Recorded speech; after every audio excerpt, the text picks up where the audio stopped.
double line. Double line. Ang gagawin natin dyan, aantayin natin siya. Ang ginagawa niya, nagte-text, nagte-picture. Aantayin pa natin siya hanggang sa bumilis siya. Alagayin nyo. Tignan natin kung anong desisyon na nasa likod ko. Tignan natin kung hindi niya kakatin yung line. See? Normal yan eh. Normal, ang bagal yan eh, oh. Hindi naman tayo magkakasama eh, oh. Kakatin niya yan. Yan ang ano, yan ang common sense. Hindi natin alam kung hanggang saan pa siya pupunta. Kita mo naman maluwag, oo. Maluwag, diba? Sinasabi ko sa inyo, guide lang yan eh. Lalo na rin sa mga lugar na ganito. Guide lang yan eh. Para ba cut at your own risk. Pero hindi ako sasabay sa kanya sa ganyan takbo.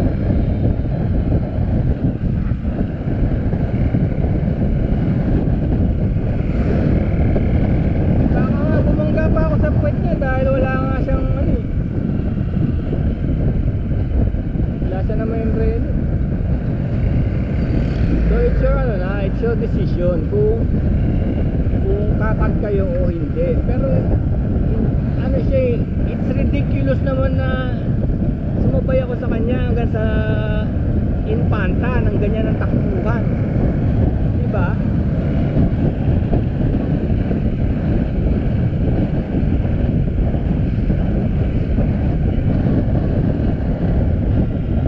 Eto, dapat dito sila naglagay ng ano. Kasi ang solid white line is parang guided lang yan eh, ng division eh. Dapat yan double yellow line, di ba? Dapat double yellow line yan. Yung white line is just a divider. Kaya kita may white line sa gilid, that's the boundary.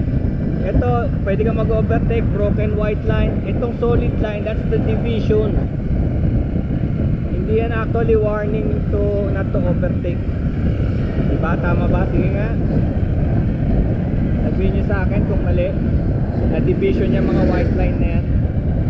Ito obviously white line, pwede mag-overtake. Diba?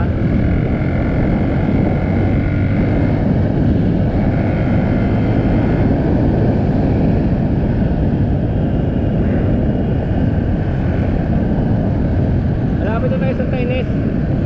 Wala mga pitikero pag ganitong araw. Natin yung battery natin. Maabutan kaya natin yun pagbalik. Tandaan nyo yung time mo, 2:33 ha, papasok pa lang tayo ha. Tingnan natin kung saan tayo ano. May dala naman ang pagkain eh. Ito yung manukan o manukan.